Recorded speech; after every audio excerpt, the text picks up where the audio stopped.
여러분, 이제 11월 마지막 주일입니다. 급한 분들은 이미 찢어버렸을 겁니다. 11월을. 어제 저는 사무실에 들어갔더니 10월 달로 되어 있더라고요. 저는 너무 늦게 간가 봐요. 오늘 11월 마지막 주일 날짜 밑에 보면 대강절이라는 말이 기록되어 있습니다. 우리 교회는 이게 좀 생소할 겁니다. 이걸 의미를 잘 부여하지 않았기 때문에. 그러나 자주 접하다 보니까 도대체 이게 뭔가 이런 궁금증도 있을 것 같기도 하고, 또 지금쯤은 설명이 필요하다 생각이 되어져서 이제 이런 배경으로 오늘 말씀을 준비했는데요. 대강절 그러면 우리가 자주 쓰는 문장으로 대충 대강해라 뭐 이런 말을 많이 쓰잖아요. 혹자는 우스갯소리로 오늘 예배는 대강 드려도 되나요? 뭐 이렇게 하는 사람인데, 그런 대강은 아닙니다. 그런 대강은 아니고요. 한자인데 기다릴 대자입니다. 기대한다 뭐 그런 걸 쓸 때 대자를 씁니다. 그 다음에 강은 내릴 강자입니다. 내려오심을 기다리는 그런 절기로 지키는 겁니다. 그래서 세계교회가 예수님의 탄생을 기다리는 성탄절 주일 4주 전 주일을 대강절로 지키자 약속을 해서 모든 칼렌다에는 대강절이라고 써져 있는 것입니다. 예수님의 탄생을 기다리자라는 얘기입니다. 뭐 이미 오셨지만, 과거에 오셔서 지금 승천하고 계시지만 그날의 의미를 우리가 좀 되새기자 하는 취지에서 대강절이라는 절기를 만들어 놓은 것입니다. 물론 이것은 초림의 예수님, 소위 탄생을 기다리는 차원에서 대강절이라는 절기를 만든 건데요. 이걸 우리 편에서는 폭을 좀 넓혀서 정리를 해보려고 합니다. 아까 말씀드린 대로 기다리는 것을 의미한다 그랬죠. 그럼 우리가 기다리는 것이 초림의 예수님만을 기다린 건 아니잖아요. 크게 보면 재림의 주님을 기다리는 자들인 줄 믿습니다. 이제 우리는 재림의 주님을 기다리고 있잖아요, 지금. 그러나 또 그것도 다는 아니죠. 이 땅을 살아가면서 그것만 우리가 기다리는 사람들은 아니고요. 초대교회처럼 성령 충만함을 기다리는 경우도 있잖아요. 성령 충만함을 받지 못한 경험자들은 성령 충만함을 기다릴 수 있는 거고요. 또 조금 더 세분하면 우리가 늘 말씀대로 기도하기도 하는데, 이 기도에 대한 응답을 기다리기도 하잖아요. 그래서 좀 총망라해서 기다리는 의미를 부여하고, 그 기다리는 자들은 어떻게 살아야 될 것인가. 오늘 본문에 보면 좋은 이제 배경의 말씀이 기록되어 있는데, 초림의 주님께서 성전에 결례의식을 행하시려고 성전에 최초로 가실 때, 아기 예수로 그 성전에서 만난 사람 두 사람이 소개되고 있어요. 한 사람은 시므온, 한 사람은 안나라고 하는 여자인데, 하나는 남자, 하나는 여자. 이들이 초림의 예수님을 만나기까지 도대체 무슨 과정이 있었는가, 이걸 보면 기다리는 우리 입장에서 교훈이 되겠다고 생각이 되어져서 기다리다가 만난 사람들의 얘기를 오늘 배경으로 교훈을 얻으려고 합니다. 경청하셔서 은혜가 되시기를 주의 이름으로 다시 한번 축원합니다.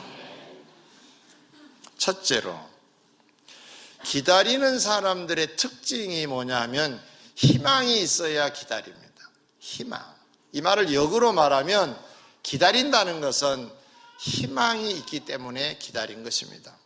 누가복음 2장 25절에 보니까 시몬이라고 하는 예루살렘에 사는 사람이 소개되고 있는데, 이 사람은 이스라엘의 위로를 기다린 자로 살았다고 했습니다.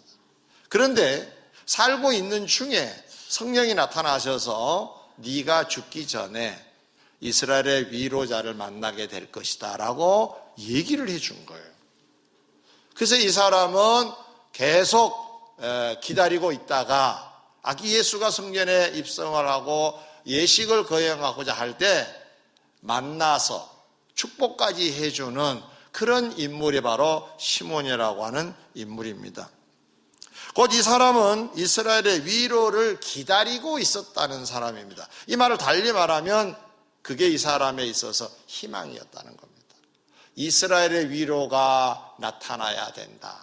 참고로 말씀을 좀 드리면 당시에 이스라엘의 위로란 말을 왜 썼느냐 하면 이스라엘이 로마 사람들에게 많이 억압을 받고 살 때입니다.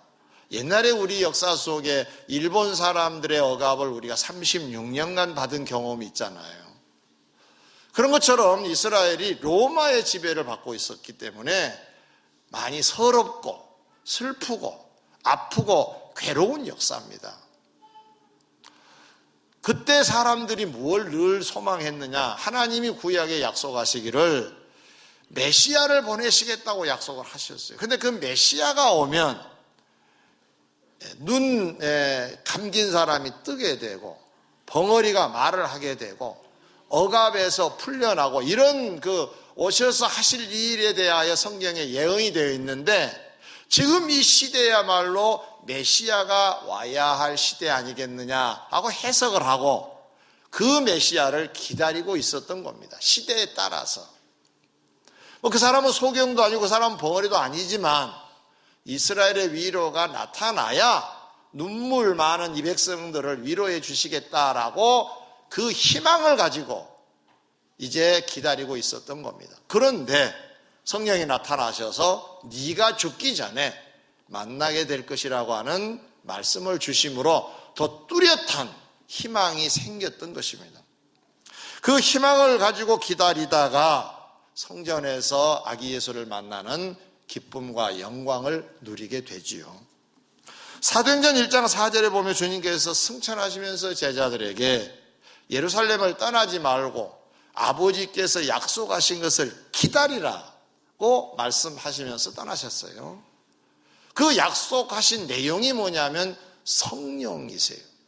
예수님이 말씀하시기를 내가 떠나면 성령이 와서 너희들을 도와줄 것이다. 내가 말했던 거 생각나게 하고 때로는 너희들의 삶을 가르쳐 주실 것이다 라고 약속하셨는데 그 약속이 실현될 것이니까 그분이 오실 때까지 예루살렘을 떠나지 말고 기다려야 돼 라고 말씀하시면서 승천하셨던 것입니다. 그래서 제자들은 그곳에서 희망을 가지고 기다리다가 성령 충만한 역사까지 받게 된 줄 믿습니다. 요한복음 14장 3절에 보면 주님께서 천국에 내가 이제 곧 가게 되는데 가서 너희들을 위하여 처소를 예비해 두었다가 너희들이 있는 데로 내가 다시 와서 너희들을 데리고 나 있는 곳으로 내가 인도하여 가겠다라고 하는 소위 재림을 약속하신 말씀이 기록되어 있는 걸 볼 수가 있습니다. 이 말씀을 따라서 예수님을 따르는 제자들은 예수님이 다시 오실 것에 대한 소망을 가지고 그들은 기다림의 신앙을 하게 되었던 것입니다. 사랑하는 성도 여러분, 주님은 오시겠다고 하셔서 초림의 예수님으로 오셨고요. 다시 오시겠다고 성경에 약속하셨으니까 재림의 주님으로 오실 줄 믿습니다. 그건 우리도 기다리는 신앙이 있어야 될 줄 믿습니다. 이 희망을 가지고 곧 믿음을 가지고 오실 줄 믿으시면 아멘. 그건 이 믿음이죠. 이 믿음이 곧 우리의 소망이 희망이 되는 건데 이 희망에 주님께서 오실 것이니까 기다리는 자로 사시기를 다시 한번 주의 이름으로 축원합니다. 두 번째로 이 기다리는 사람들, 희망이 있는 사람들은 어떤 특징으로 나타나느냐? 인내로 나타납니다. 누가복음 2장 36절에 아셀 지파 바누엘의 딸 안나라고 하는 선지자에 대한 얘기가 나와요. 그도 역시 이스라엘 사람으로서 메시아를 기다리고 있었던 여자입니다. 그런데 안타까운 일이 일어났습니다. 남편과 사별하는 그러한 안타까운 일이 있었는데 그것이 결혼하고 7년이 되었다 그랬어요. 그리고 우리 성경에 보면 그렇게 86세가 되었다라고 되어 있습니다. 근데 이에 대한 해석이 두 가지입니다. 원어를 연구를 해도 이 두 가지 해석이 가능한데요. 과부로 산 지 84년 이렇게 해도 해석이 가능하고요. 현재 과부의 나이 84세 이렇게 해도 해석이 가능한 원문을 갖고 있습니다. 그러면 두 가지로 다 해석을 해볼까요? 당시 이스라엘은 14살이 결혼 정년기였다고 합니다. 몇 살이요? 네, 할머니 되셨겠습니다. 14세에 결혼을 하면 그렇잖아요. 예. 2부 예배 때 중고등부 학생들이 예배를 드려서 학생에게 물어봤더니 14살 먹은 사람 손 들었더니 들더라고요. 너 옛날 같으면 시집 갔어 그랬더니 웃더라고요. 옛날에 정년기가 14세, 조금 더 먹으면 20살. 그러면 결혼해서 7년 살았어요. 그럼 27, 20살에 갔다면 14살에 갔으면 21. 그래 되죠? 자, 거기서 그렇게 혼자 된 지 84년이라면 플러스 하면 몇 년이 되죠? 14 플러스 7 플러스 84. 이게 계산이 요즘 하도 핸드폰을 만지작 그래가지고 계산이 잘 안 돼요. 다시 14 플러스 7 플러스 84 105. 자, 저는 계산을 다 해가지고 왔습니다. 그러면 그렇게 해석하면 105살의 여자가 됩니다. 자, 그때 나이가 84세였다고 하면은 84세입니다. 그러면 이 세월이 14세에 결혼하고 예를 들어서 7년 살았다. 그럼 혼자 사는 세월이 그럼 안팎으로 계산하면 50 전후가 됩니다. 그러면 이 세월이 결코 행복했겠느냐? 행복하지 않았을 것입니다. 힘들고 어려웠을 것입니다. 자, 84년 동안 고생하면서 산 세월이든 50 전후에서 그 세월을 살았든지 간에 세월이 길다는 것은 공통분모입니다. 그 긴 세월 동안 그는 어떻게 살았느냐? 성전을 떠나지 않냐고 주야로 금식하고 기도하고 섬겼더라고 하는 것이 그의 신앙생활에 다 된 내용입니다. 그게 다예요. 그러면 힘들고 어려운 과정이 있었을 것임에도 불구하고 제자리를 지켰다는 얘기는 제가 여러분에게 드리고자 하는 신앙의 표현으로는 인내란 말을 드리고 싶은 거예요. 인내했기 때문에 그 긴 세월, 아픈 세월, 외롭고 괴로운 세월을 기다릴 수 있지 않았겠냐는 거죠. 기다린다는 것은 인내를 해야만이 가능하다는 것입니다. 마태복음 24장 13절에도 보면 끝까지 견디는 자가 구원을 받으리라고 되어 있어요. 다양한 구원을 얘기하지만 어떤 결과, 좋은 결과가 있기 위해서는 과정이 거기까지 인내가 필요하다는 것입니다. 저는 어렸을 때 시골에서 자랐는데요. 저희 어머님이 5일장을 가끔 가시면 해가 떨어진 후에 오시기도 해요. 어둑어둑할 때, 더 늦을 때도 있어요. 시장을 더 많이 보신다든가. 근데 거리가 얼마나 됐냐면은 그때 제가 들은 얘기로는 12km 정도, 아주 먼 거리예요. 우리 동네도 꽤 큰 동네였어. 200호 이상의 동네였는데 지금 같으면 마트가 몇 개 생길 법하지만 옛날에는 그런 시대가 아니잖아요.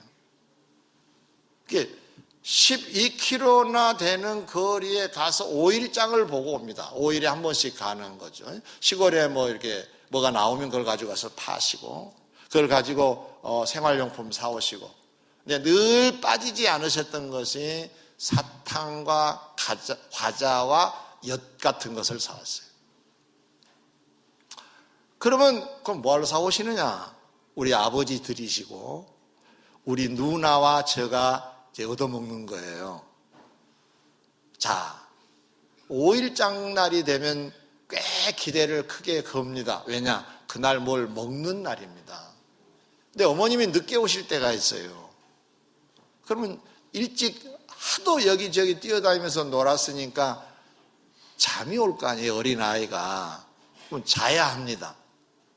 자, 자냐 사탕이냐. 예, 요 문제가 늘 고민이었습니다. 근데 어느 날 너무 피곤해서 앉아서 잘 때가 있습니다. 그럼 우리 누나는 홀라당 다 먹어버려요. 이것이 악순환이 돼가지고 누나가 자면 제가 홀라당 다 먹어버렸어요. 잠잠은 얻어먹지 못했던 기억이 납니다. 우리 식으로 다시 재해석을 하면 잠이 와도 앉아야 얻어먹어요.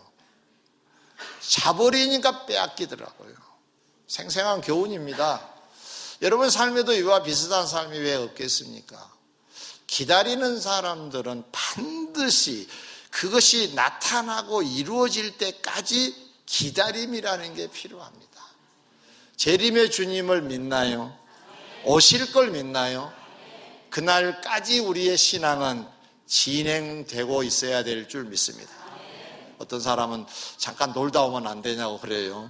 놀다가 와서 주님 만나면 그래도 괜찮겠지만 만약에 놀 때 오시면 그건 난리잖아요. 그래서 여러분들은 꾸준하시기를 바랍니다. 인내자가 되시기를 바랍니다. 데살로니가전서 1장 3절에도 사도 바울이 그 교회를 너무 고맙게 여기면서 이 교회를 생각할 때마다 하나님 앞에 감사했다 그러면서 세 가지를 얘기를 해요. 그것은 이 교회는 사랑이 있는 교회고요, 그 다음에 소망이 있는 교회고요, 아멘도 안 하네. 그 다음에 믿음이 있는 교회예요. 예. 첫째는 사랑이 있었고, 그 다음에는 소망이 있고, 그 다음에는 믿음이 있었는데, 사람들이 나는 사랑을 해요, 믿음이 있어요 이렇게 한 것이 아니라 사랑을 하고 있구나가 증명되는 삶을 살고 있었다는 거예요. 그게 뭐냐면은 수고를 했다는 거예요. 누군가를 위해서 수고하고 있다는 것은 그 누군가를 사랑한다는 뜻이에요. 사랑하지 않으면 수고가 없습니다. 저는 요즘 촛불 집회를 바라보면서 대한민국 건강하구나, 아멘 안 해도 이건 상관없습니다. 왜냐하면 나라를 생각해서 나간 사람들이잖아요. 그 사람들만 애국자는 물론 아닙니다. 홀방에 들어가서 기도한 자도 있지요. 염려하는 사람들도 있지요. 그러나 많은 사람들이 이 대한민국에 대한 관심이 있기 때문에 가능한 거 아니겠는가라고 볼 때, 그렇게 해석할 때 나라는 건강하다, 건강한 줄 믿습니다. 건강해질 줄 믿습니다. 네. 여러분도 늘 기도하시잖아요. 우리도 요즘 새벽마다 기도합니다. 작정하고 기도합니다. 하나님이 도와주셔야 될 줄 믿습니다. 네. 누가 잘하고 못하고 이걸 떠나서 중심에는 나라에 대한 걱정이 있는 거잖아요. 자, 수고를 하고 있다. 그것은 성경에 보니까 수고가 있는 것은 사랑이래요.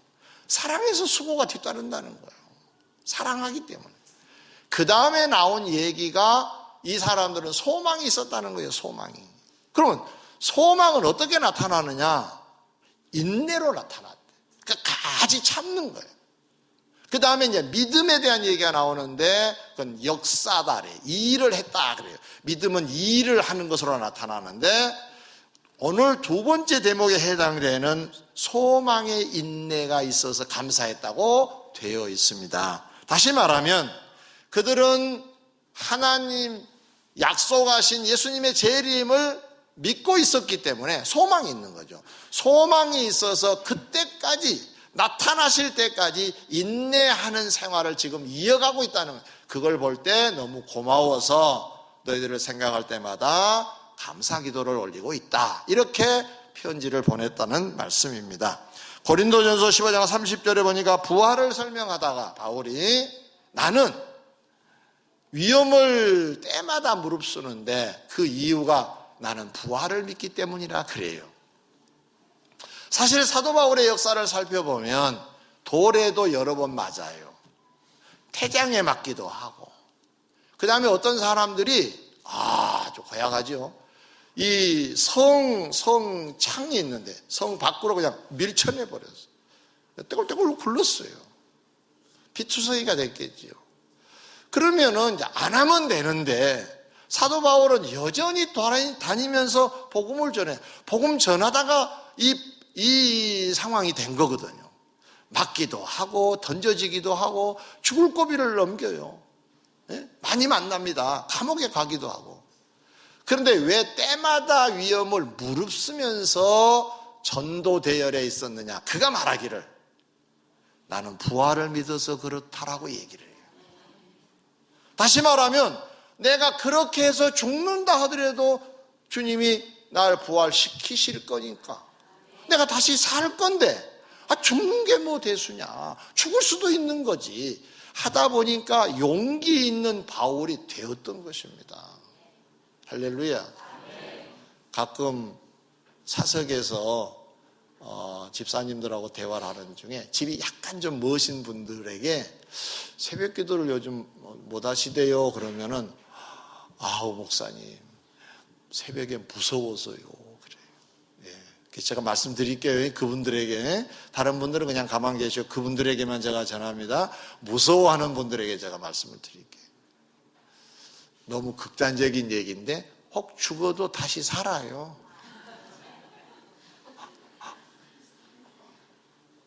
바울이 그랬다는 얘기입니다. 때마다 위험을 무릅쓴 이유가 그렇게 해서 죽이면 내가 죽지 뭐. 내가 다시 살 건데. 이게 보통 믿음으로 자리를 잡아서 그는 삶의 현장이 늘 담대했고 용기가 있었다는 거예요. 할렐루야. 할렐루야. 아브라함의 아들 이삭을 번제로 바친다는 게 그거 쉽겠어요? 그런데 바친 이유가 다시 살리실 것을 믿어서 그랬대요. 아멘. 그러니까 이 부활의 믿음을 믿는 사람들은 용기가 따라와요. 용기가 많은 사람들은 이 믿음이 있어서 그런 거예요. 여러분에게 부활의 믿음이 있으시길 주의 이름으로 축원합니다. 광야에서 이스라엘 백성들이 이제 가나안을 향하여 가다가 어느 날 모세가 12명의 각 지파의 대표 한 사람씩 불러가지고 가나안에 정탐을 하러 보냅니다. 돌아왔어요. 40일 후에 돌아왔는데 보고를 합니다.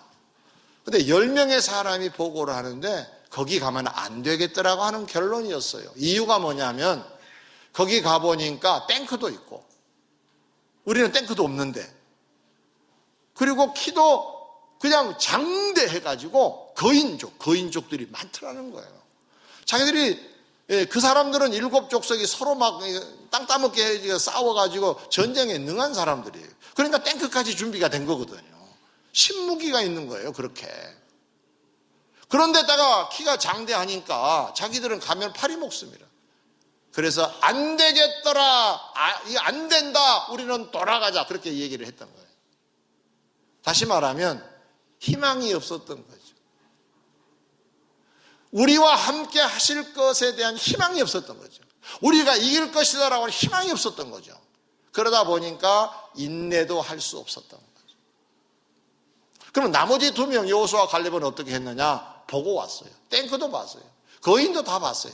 그런데 어떤 믿음이 있었느냐? 하나님이 우리를 도와주실 줄 믿는다 하는 그러한 희망이 있었어요. 하나님이 도와주시면 우리가 이겨. 약속을 하신 거잖아. 그러니 가자. 이렇게 주장을 해요. 다른 사람은 안 그래서 광야에 다 죽지만 이 2 사람은 끝까지 약속하신 대로 하나님께서 그 땅에 들이실 뿐만 아니라 잘 살도록 인도해 주신 줄 믿습니다. 사랑하는 성도 여러분, 성탄 계절에 배울 점입니다. 주님이 오셨던 것처럼 약속대로 다시 오실 줄 믿습니다. 성경에 약속하신 것들이 여러분 앞에 이루어질 줄 믿습니다. 그 희망을 가지시고 인내자가 되시기를 바랍니다. 이루어질 때까지 뭔가 하면서 기다리다 보면 그날이 우리의 날이 될 줄 믿습니다. 3번째 마지막으로 기다리는 사람들의 특징이 뭐냐? 인내 다음에 반드시 있어야 할 게 뭐냐? 준비가 따라야 합니다. 누가복음 2장 25절 시몬이라는 사람이 주님 만날 희망을 가지고 기다리고 있습니다. 인내하면서 네가 죽기 전에 그랬으니까 그 세월이 그 나이가 언제쯤 됐는지 알 수 없지만 나름 긴 세월이었겠지요. 인내를 하면서 기다리고 있는 겁니다. 그런데 그 사람 이름 앞에 딸랑 두 단어가 있어요. 그는 의롭고 경건하여 라고 하는 말 외에는 이 사람이 뭘 준비했다는 대목이 없어요. 어디 산으로 갔다든가 굴에 들어갔다든가 뭐 그런 게 없어요. 그럼 이게 뭐냐? 잘 들으셔야 됩니다. 이 사람의 일상이 의롭고 경건했다는 얘기예요. 실감이 잘 안 날 수 있어요. 이런 얘기입니다. 자, 지금 오늘 저와 여러분들은 예배를 지금 드리고 있어요. 하나님 앞에. 아멘. 하나님을 의식하시나요? 하나님 앞에 지금 예배하고 있나요? 이런 것처럼 일상생활이 그랬다는 거예요. 일상생활에서도 하나님께 예배하듯 그 마음으로 삶을 대했다는 거예요. 누구에게 거짓말하는 것도 아니고 누구를 나쁘게 한 것도 아니고 그냥 의롭게 경건하게 늘 살고 있었다는 거예요. 이게 이 사람의 준비예요. 이 준비가 없는 사람은 혹시 산속에 간다 하더라도 굴 속에 기다린다 하더라도 주님을 만날 수는 없을 거예요. 그러고 보면 이것이야말로 참으로 위대한 준비다. 저는 그렇게 생각해요. 일상이 신앙이 묻어나오는 일상만 된다면 이거야말로 주님을 진짜로 준비하는 자 아니겠냐는 겁니다. 이 사람뿐만 아니라요, 안나도 마찬가지입니다. 참 신기한 것은 어디를 가서 만났다 이런 게 없어요. 이 안나라는 여인은 성경 그 뒤편에 가보니까 뭘로 나오냐면은 이 여인은 그런 긴 세월 동안에 성전을 떠나지 아니하고 주야로 금식하고 기도하고 섬기더니 그랬어요. 자, 이걸 좀 이렇게 우리 현대말로 풀어볼까요? 교회를 중심하여 늘 때로는 금식도 하고 늘 기도하면서 섬겼다, 봉사하는 자로 살았다, 그 말이에요. 자, 이게 뭐 대단한 것 같지 않아요. 그냥 이게 일상생활이에요. 교회를 중심해서 그 다음에 모이면 기도하고 또 교회 일이 있으면 섬기고 이게 다예요. 준비란 말이 조금은 어색할 만큼 전달이 될 겁니다. 왜? 준비라고 하기는 좀 너무 아닌 것 같다. 그러나 이게 준비입니다. 아멘. 이게 준비라고요. 이 삶이 진짜로 준비한 거라고. 여러분, 일상에 주님이 계시지 않으면 준비된 자 아니에요. 사업을 하시죠? 사업의 현장에도 주님과 동업자로 사업하시기를 바랍니다. 그 정신으로. 예수 믿는 사람들은 많이 뻥튀기로 부풀려서 거짓말 한다거나 물건값을 받는다거나 아닌데 맞다든가 가령 식당을 한다. 중국산이야. 근데 국산 그렇게 써서 식당을 한다. 예수 믿는 사람들은 그렇게 하면 안 됩니다. 식당 하는 분들 어디 계신가? 제가 어디서 들은 얘기인데요. 한우 전문점 하는 분. 내가 직접 들은 거 아니고 듣는 어떤 장로님이 나에게 해준 얘기인데 그분이 정육점을 관두고 이런 고백을 했대. 나는 한우를 팔아본 적이 없다. 한우 전문점에서 이게 도대체 어찌 된 거예요, 이게. 예수 믿는 여러분. 여러분의 삶의 현장이 예수님과 동업자가 되시기를 바랍니다. 예수님과 대화하면서 여러분의 일상이 되시기를 바랍니다. 가정도 마찬가지. 교회 와서는 예배 잘 드리는데 가정에 가면 부부싸움이 늘 성행한다. 그러면 이거 되겠습니까? 시므온같이 일상이 안나처럼 일상에 신앙이 있으면 준비자라고. 아멘. 이게 진짜로 준비한 거라. 주님 다시 오실 때 부끄럽지 않은 우리가 되려면 일상이 신앙화 되어야 돼. 할렐루야. 창세기 6장 13절에 보면 노아 얘기가 나와요.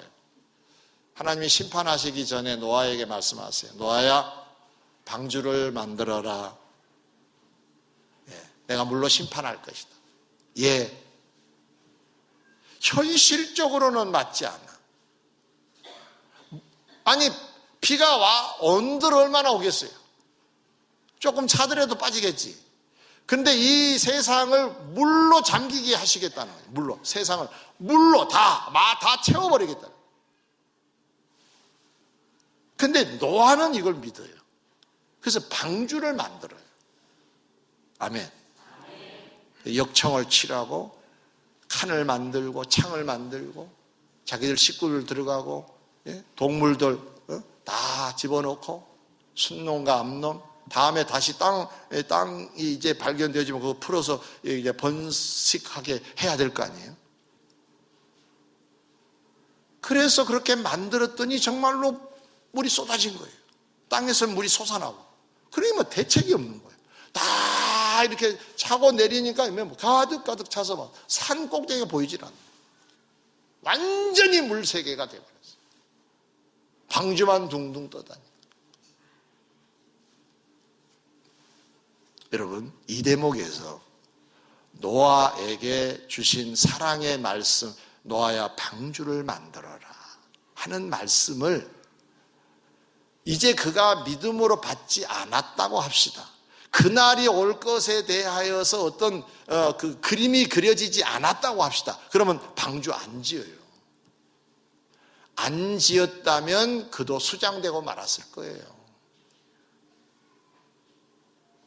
하나님이 말씀하신 것을 따라 사는 것이 그날을 준비하는 것인 줄 믿습니다.